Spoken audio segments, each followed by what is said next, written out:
Surface milling. Select the F4 icon. For this operation, we will be using the bidirectional milling along x-axis. To toggle between different surface milling cycles, select the toggle key over the icon while the box is highlighted.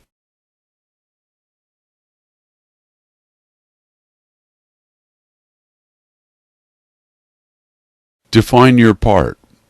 X1 and Y1 is the starting point of your X and Y coordinates. In this example, we will be using X0 and Y0. L is the length of your part along the x-axis. In this example, we will be using the value of 6 inches.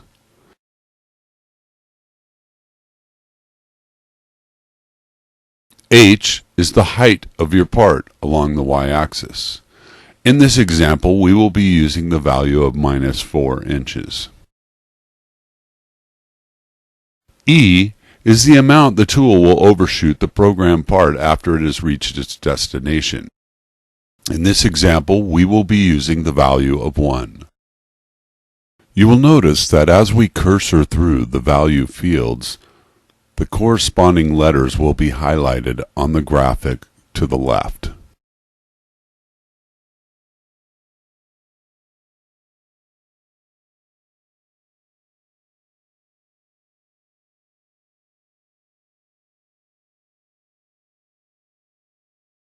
The angle value in this field must be entered in degrees. A value is entered into this field when we are machining a part at an inclination angle. In this example, we will be using a value of 0. Defining your machining conditions.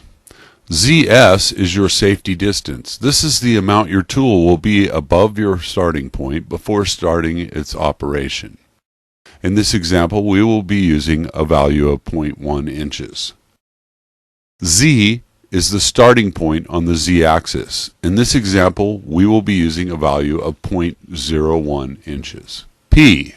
This is the total depth we will be removing off the surface of the material. In this example, we will be using the value of 0.01 inches.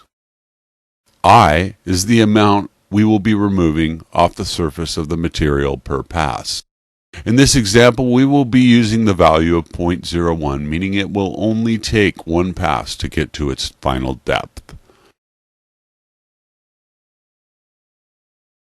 FZ is the penetration feed rate. This value is entered in inches per minute. In this example, we will be using the value of 10 inches per minute. Defining your roughing pass. F is your roughing feed rate along the axis, and we will put in 10 inches per minute.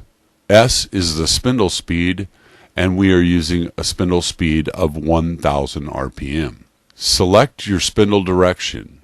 Using the toggle key, we can toggle between clockwise and counterclockwise rotation of the spindle. In this example, we will be using a clockwise rotation. T is your tool number. In this example, we are using T1. D is the tool offset number, and we will be using offset D1. The delta is your milling step over. To ensure nice clean cuts, enter in a value less than the diameter of your tool.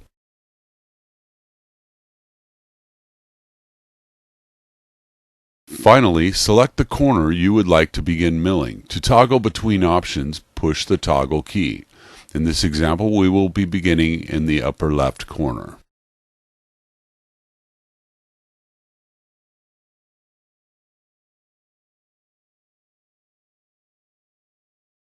Simulation. Before the execution of any part program, running your program in simulation is strongly recommended. The following steps will guide you on how to set up your graphics. Select the graphics icon. Select F1 for type of graphics. Select F7 for solid graphics. To run your program in simulation, press the Cycle Start button. After simulating the cycle, the following screen should appear. Note, if you notice no change in your graphics while running in simulation, be sure to check your coordinates located in your display area. You are now ready to save this cycle to your part program. Storing part programs. Select the part program key. If you select the part program key once more while highlighted on Create New Part and enter a part program number, or let the CNC pick the next available part program number, press Enter and select your program. Enter a comment for your part program and hit Enter. In this example, we are using Sample 2. Press Enter to move the cursor over to the right-hand side of the screen. Notice you will find the operation in this area of the screen. When you press Enter again, this will store the cycle to your part program.